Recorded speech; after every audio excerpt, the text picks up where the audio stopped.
Welcome back to Stir the Coco. If you are new here, bienvenidos. That is welcome in Spanish, and I am your host, Poshteacher. Our show is about anything and everything that makes your coco, your brain, feel fantabulous. And today we're calling our show, Can I Have This Dance? We're going to be talking about the benefits of dancing. After our Spanish lesson, we're going to be going off and talking to our special guest, Marta from M&A DanceLab studio. So vamos a empezar. Let's start. My datos and data come today from Harvard Medical School. In 2008, Scientific Americana magazine shared that neuroscientists at Columbia University said that music and movement constitutes a pleasure double play. Music stimulates the brain reward centers, and dance activates sensory and motor circuits. Another study in 2003 in the New England Journal of Medicine, researchers at Albert Einstein College of Medicine found, dance can improve brain health. They investigated the effect that leisure activities had on the risk of dementia in the elderly. So they took 11 types of physical activity, including golf, swimming, cycling, but they found that only one decreased the risk of dementia, and that was dancing, because it involves both mental and social interaction, and these stimulate your brain and helps decrease dementia. Here's another study. In 2012, North Dakota Minot State University found that Latin-style programs like Zumba improves your mood and certain cognitive skills, including visual recognition and decision making. And here you go. Other studies say that it helps decrease stress and increase serotonin. And we all love that because it's a feel-good hormone. And it helps develop new connections, just like learning Spanish, especially in regions involved in long-term memory and spatial recognition. Finally, dance has been found to have therapeutic effects on Parkinson's disease patients. And so they found that Parkinson's patients have slow movement caused by stiffness, tremors, impaired balance, and dancing may find alleviation through dancing. So let's get started with our Spanish. You know that I love to talk about 7 vocab words and maybe a few more, because remember, the brain can only handle about 11 words in the brain. So we're calling these las 7 y un poquito más, the 7 and a few more. First word of the day is baila, which means dance. So let's try that again, 3 times. Baila. That means to dance. Let's try it one more time. And remember, you really have to enunciate with the vowels in Spanish. Baila. And that means dance. Our second word, we're going to teach you how to say move your arms. So here's the word for move. Mueve tus brazos. Let's try that again. And remember, you really have to exaggerate your facial muscles to sound like a native speaker. 2 more times. Mueve tus brazos. 1 more time. Move your arms. Mueve tus brazos. Excelente. Let's go on to another one that has the word move, but now we're going to move your hands.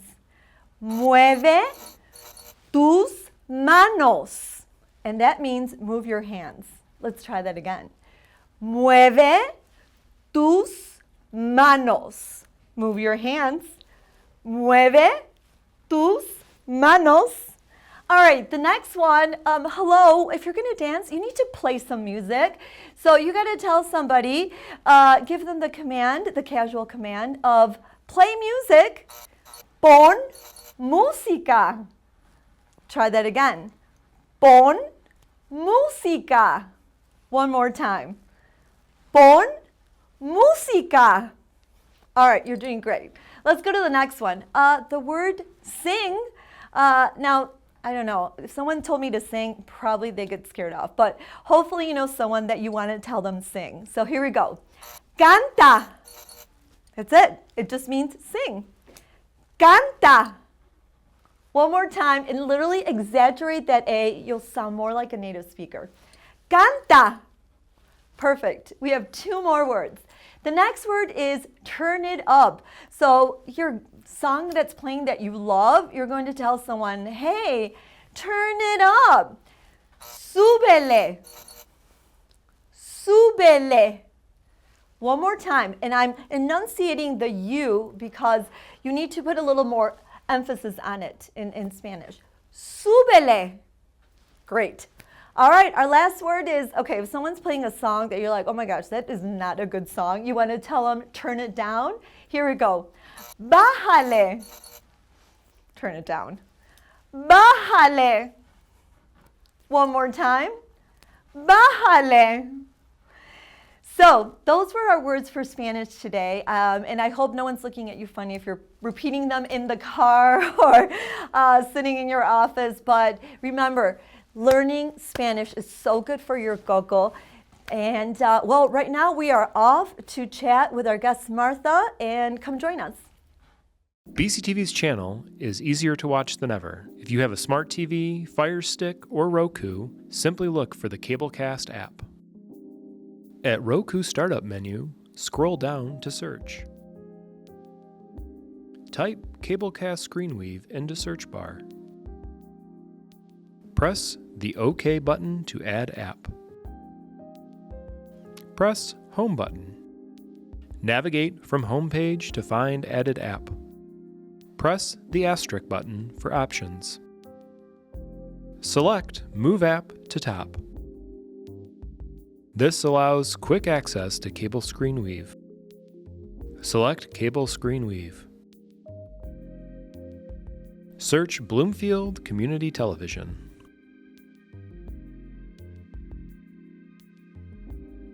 Select. From here, you can browse live streams such as Birmingham Area Municipal Access for Birmingham Area Government Meetings, Birmingham Area Public Access, and Bloomfield Community Television. This allows the ability to stream what's currently live. Cablecast also allows the ability to watch on demand. From sports, government meetings, podcasts, and more. What if healing? You can search on the menu bar on the left if you're looking for something specific. For example, you can search for sports or trustee meetings. It sorts from most recent to previous shows.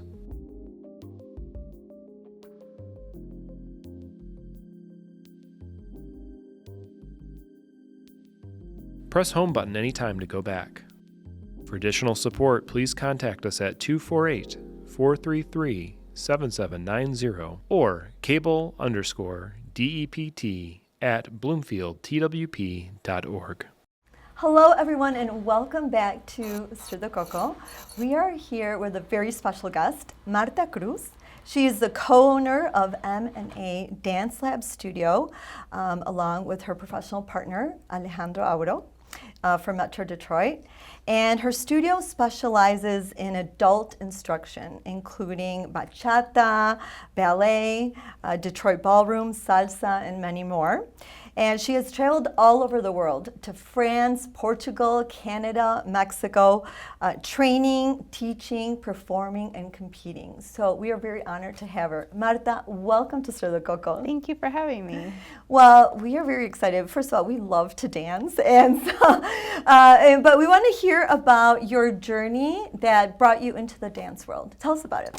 Well, it started when I was very young. I went to go see the Nutcracker, and I wanted to dance ballet, and my mom put me in ballet classes, and I've been dancing ever since. I am from Puerto Rico, so I have the Latin dance. You know, it's in our culture, and it's something that we do on a regular basis. Not anything that you learn, you know, in a studio. You just learn to dance at home and at parties and things like that in with your kitchen? family, in the kitchen, in the marquesina, you know, outside, on the beach. So it's just something that's really ingrained into our souls, and the music is a part of our life. So just learning to dance and being able to share that with people that really enjoy it as well is a big thing for me. it's always been my dream to teach other people. That's wonderful. So, teaching other people, we have a lot of our followers are 50 and over. And do you recommend dance to this crowd, the 50 and over? And absolutely. Is it good for our physical and mental well-being? Tell us about it. Yeah, Should absolutely. We join in? One of the things, it's a really fantastic opportunity for people over 50 of any age to maintain their health.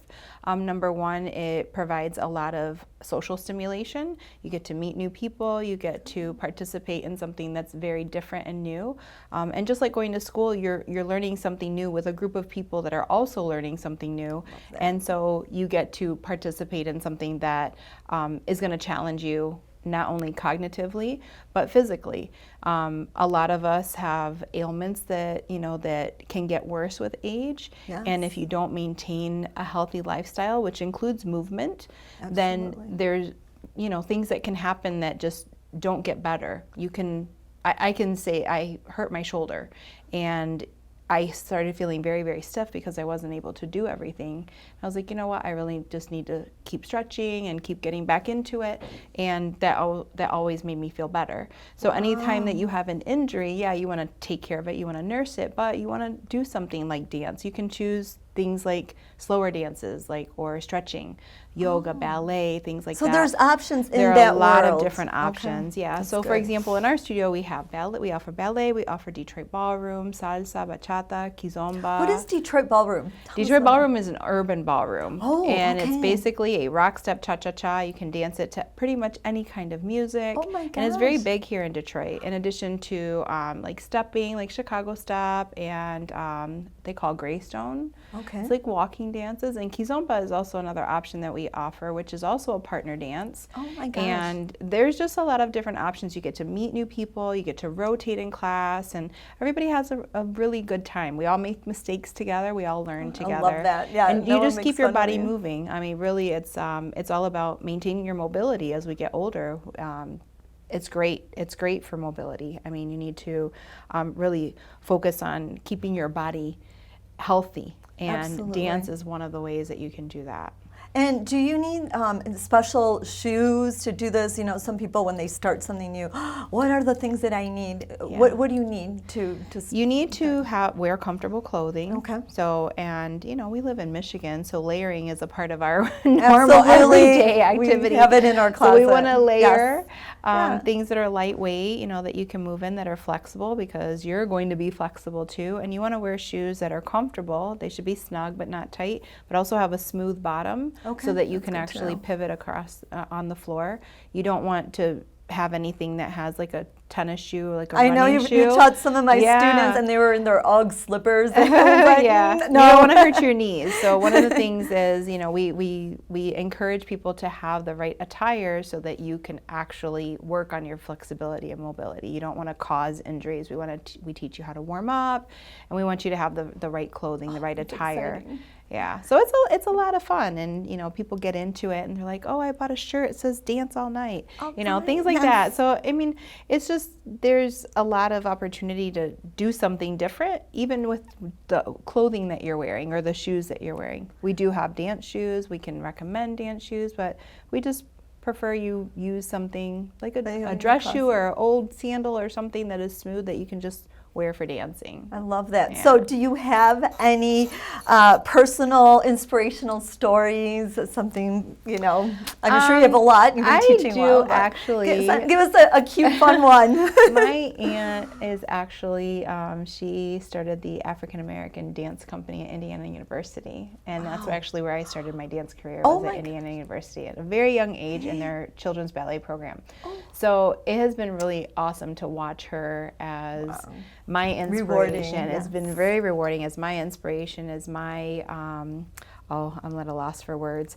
It's just my inspiration, because I'm like, she's way older than me and she's doing amazing things. I watch her still. She still has her dance company. She's opened her own studio, and I always wanted to have my own studio and be able to share. And I was lucky enough to find a partner that really wanted to help lift the community here in Detroit, and so we were able to open the studio. So you right made your after dream COVID. come true. Like, I did. Like, so when people say, "Oh, if you just have a dream, but whatever," but you literally manifested it and made it happen. I did, yeah. It was hard because we were going to open right before COVID, right before shutdown. Wow. We almost signed a lease, and we're glad that we didn't. So we taught online, just like the way that you started online during the that's quarantine. great. Yeah, and hang tight because we're gonna have a little lesson at the end. So don't leave.